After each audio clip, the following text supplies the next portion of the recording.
says about the fire comes from the sky in Israel and it's going to open up. For 7 years, the people are going to die. Nobody touch the bone. Is that what is going to happen now? First of all, it's already started. It started. But where is going to happen? It says in Israel it's happening? In Israel, nothing is going to happen. Where is it that it's going to happen? Gog and Magog is the war around the entire world. But where is going to be happening? Here? Everywhere. Gog and Magog is mainly concentrating, that the prophecy says, in the land east of Yerushalayim. That's why it's in Syria. Yeah, where is it? Syria. That's what is happening now? You see? Open the news. And for 7 years, nobody is going to... Gog and Magog already started, if you didn't notice. Yeah. Okay. I mean, you don't have to be a genius. Open the news. You see Gog and Magog started. It's going to continue for the next 7 years? Wait, what? It's going to continue for the next 7 years? According to all the sources, Gog and Magog started in Tafshin Ayin Gimel. This is 2012, 2013. So, Another 4 years? I don't know. Some opinions say that Gog and Magog started in Tafshin Ayin in 2010. So, the point is not how many years and who's going to die. The point. The Jerusalem is going to be under the Goyim, the Arabs. They're going to take it over for 9 months. When that is going to You can look at it that it's already now happening. Nobody's allowed to pee in Israel without the government of America approving. It's happening right now? I'm saying, if you want to look at it in a very refined way, Yeah. nothing moves in Israel without them calling Obama and getting approved. Since when? No? Yeah. Now you want to build a veranda in Yerushalayim, they need to get the approval from the Americans. So, 4 years ago, Israel wanted to bomb Iran. America said no. Israel says, okay, no. but So, when is going to be released? They say when Mashiach is going to come, it's going to be released. It's going to happen that, Excuse me? so Jerusalem is going to be released very soon then now? No, it's under As soon as Mashiach comes, then we're going to be released. It's happening this year? After the Yom? I hope it's going to happen now. I don't know why it's still so delayed. So, but should we go to Israel right now or should we wait until a few more years? If you ask me, go right now. Yeah. So we should buy something there now in Israel to home there. If you can buy, then buy. We can buy there. So the money that we have in America, we should not do any more investment here. We should take the money. You know that somebody emailed me 2 months ago, one of my students, and he told me that one of his friends somehow got in touch with Rav Kanievsky in Eretz Israel and asked him if he should invest in a certain company here in America. And Rabbi Kanievsky told him, not only don't invest in the company, don't even invest in America, and if you invest in anything, invest it in Eretz Israel. So my student called me to ask me if it's a good answer. So we should start. So I told him, you're asking me, that one of the biggest rabbis in the world, in our generation, tells you something, you're asking me if it's good. Yes, it's a good answer. So if the leader of one of the leaders of the generation told him, pack your bags, invest in Israel, that's it. There's nothing to invest in America. Well, what's to invest in here? The only thing to invest in America is only Torah and mitzvot. That's it. But if that happens, the electronic magnet, what can we do here? Then we cannot even fly anymore. That's what you can do here. Yeah, you can open the Siddur and start praying. That's what you can do. But where is the underground? Is there a place? It's not for you. The country club is not for you. The country club is for Bill Gates and Mike Zuckerberg and all sorts of... Rabbi, we cannot get our money out of the bank. No. So the money is going to stay there, so how are we going to... It's not funny. Yeah, because there's no... That's, by the way, one of the sections in martial law. What? Banks shut down. Banks are shutting down. And Make sure your money's not in the bank. Yeah. Yeah. When Mashiach comes, we don't need money. Exactly. That's why you...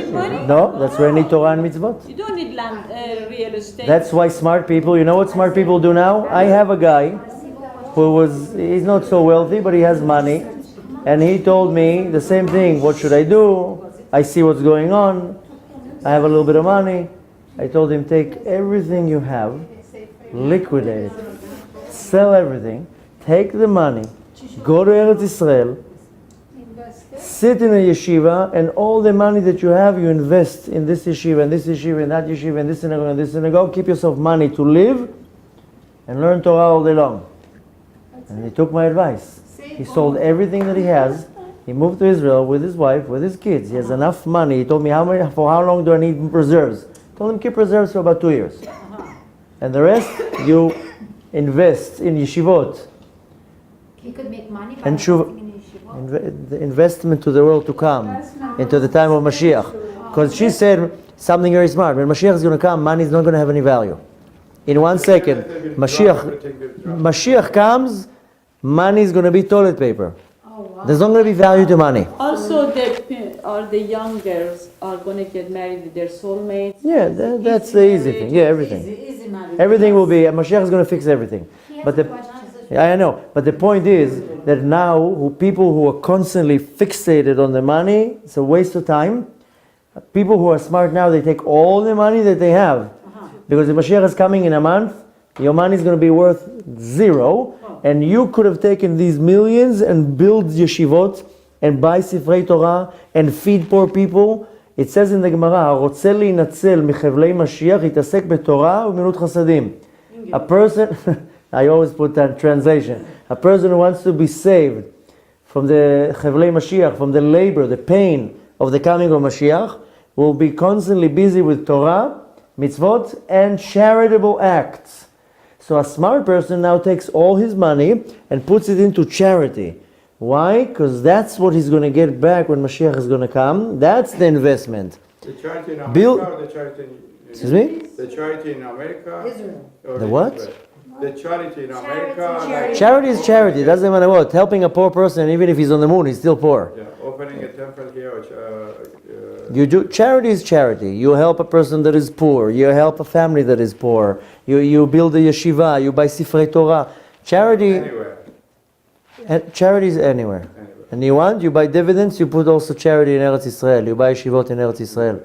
So this is very few. I'm going to be with you in a second. Then you, very few people have the courage to make a switch in the mind and say, okay. Everything is now swift. I was now in Phoenix for a Shabbaton. There's one family there, very wealthy family, that they did tshuva. They're still making millions. Their entire factory is just supporting Torah and mitzvot. Just Torah and mitzvot. They don't drive Mercedes. They drive a Toyota and a Honda. They have normal homes. All the money, only Torah and mitzvot. I sat with the accountant. He told me the accounting is a joke. $20,000 a week for Shabbat meals. Because no normal prizes. And all the money is just going into mitzvot. Investing in the business, because the business is producing a lot of money. But the whole family became religious. Buying Sifrei Torah, investing. Unbelievable. Unbelievable. But you cannot forget that we all here have a lot of expenses that we need to live. We don't. I also have expenses. We don't live luxurious. But you agree with me that I have expenses too? So, I have more kids than you. Of course. we have to. So I also eat. Somebody You know how many people eat on my supporting Shabbat table? A lot. you. But I have to somebody dress 6 supporting you. kids. Somebody might Hashem is support. supporting. Hashem support, but I work for the Kadosh Baruch Hu.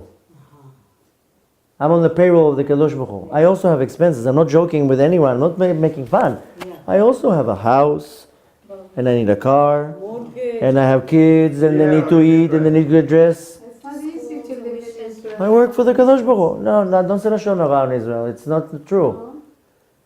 That's not nice. People make money. There's more money in Israel than here. People are more successful in Israel than here. They maybe don't have 4-acre homes because there's less places. But in Israel, the economy is 10 times better than America. Neshama and spirit is there, is not here. The thing is that I don't live off air. I eat, I have kids, everything. But I don't run all day long after money. I also have expenses. So I have a job. I work for the Kadosh Baruch Hu, and the Kadosh Baruch Hu signs my check. I don't need big checks.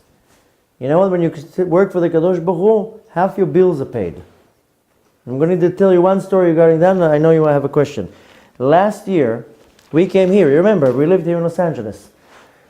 Some place, doesn't matter where, invited us for Shabbaton. 3 days besides 2 hours a night of sleeping, my mouth did not stop. Okay? Friday night, Saturday morning, the whole Shabbaton. Comes the end of the Shabbaton, my wife tells me, how much they paid you? Told her I didn't ask for money. She was like, why? She says, I don't know. I mean, so she says, no, that's not beseder. It's not okay. You work, it's, you're a speaker. You charge money. Ask for money. We need money. I said, don't worry, Kadosh Baruch Hu pays for everything. Don't worry. She got a little bit upset. 6 months later, we were still stuck here in Los Angeles, so my wife tells me, my kids are going to camp. I don't care if I have money, I don't have money, my kids are going to be in camp. You find how to pay it, my kids are not going to be sitting at home. We found a camp. I need to tell you how much camp here. So, I'm already thinking, okay, how am I going to get the money? I asked this person, you want to help me? You want to ask this? So I asked somebody from the camp, do you maybe have a scholarship? Maybe you can help. So he tells me, email this, go to this website, fill the information. We do give scholarships. Okay. A couple of days pass, a week pass. My wife is like, no, what's with the camp? Well, where are we going to get the money? I told her, Al tidagi, don't worry. The day before the due date, the signing of the day, we get a phone call. Rabbi Anava, yes. I'm calling from this and this camp, yes. I'm looking at your application. I'm like, Baruch Hashem. So he tells me, do you know who I am? I told him no. He's like, you don't recognize the voice? And I told him no. He's like, remember half a year ago when you came to the Shabbaton in that city? I told him, oh yeah. He's like, I'm one of the rabbis of the Shabbaton. I was like, really? Oh, okay. He's like, you don't have to pay anything. I'm in charge of the scholarships of the camp. Just pay the bus and the registration fee, and everything is covered. For how many kids? For all of them? 4 kids for 6 weeks. You by yourself make a calculation the amount. That's the mitzvah you did. That's because you did. He says you don't have to pay anything. Just pay for the bus. $200 and something. That's it. And the registration fee, which was nothing, we should already paid it. That's because you didn't charge. So if I would charge for the Shabbaton, what would I charge for the Shabbaton? $1,000, $2,000, $5,000? I got free camp for 4 kids for 6 weeks. That's how much it cost? Make a quick calculation. I don't have to tell you what's a camp for kids in Los Angeles. Yeah, that's exactly. Minimum $300 a week times 4, $1,200 a week times that 6 weeks plus the bus, plus the food, plus the this. $1,000. I don't know. I didn't make the calculation. He just told me you don't have to pay. So the Kadosh Baruch Hu tells you, you work for me. I sign the checks. So maybe you don't get it from here, you'll get it from here. So that's what I'm saying. I also have expenses. I also have food. I also have everything. And Baruch Hashem, we have a beautiful home. My kids have clothes, Baruch Hashem. They have toys. They have afternoon activities. They have everything that they have. לא ראיתי צדיק שיחסר לו כל רע. Not that I'm calling myself a tzaddik, but You are tzaddik. no. You are tzaddik. No. But I'm saying is you do what Hashem tells you to do. Hashem says, I pay the bills. I see a lot of tzaddikim that they suffer for financial. Okay. So, How do you see that they're tzaddikim? You see Rentgen eyes through the neshama? No, they are. I know people that have very long beards. They are Talmid Chacham Breslevs, Okay. and they. There's no black and white. No, they are really, really nice people. They are really, and they suffer financially. You know, I don't know if you you didn't come in the beginning of the class, and I gave different options why we go through suffering. Sometimes it's from a previous I reincarnation. understand. We've learned that. Okay. Yeah. So that's why sometimes you see a tzaddik and he suffers. Maybe because it's from a previous reincarnation. Are you? Is it good to help this tzaddik? Yeah. If he's a ben Torah, a real one, Yeah. and you support him, it's a very big schut. It's a good. Very big schut. Big schut. If he's a real ben Torah that studies Torah, that has no sins, that keeps Shabbat, a real one, not some half of them are fake. A real one, it's a very big mitzvah to support, of course. He actually writes mezuzot. Yeah. He writes checks Yeah. mezuzot, tefillin. And the thing is that another thing is that you weren't in the beginning of the class. First of all, something can happen from a previous reincarnation. Second of all, half of these tzaddikim, they made tshuva. So maybe 20 years ago, he did a lot of problems. Then he made tshuva. Now he's a tzaddik. Now pay the debts. Start paying the debts. But it's good to help them. If he's a real Talmid, really learning, real Baal Torah, then it's a big mitzvah to help him. Huge mitzvah.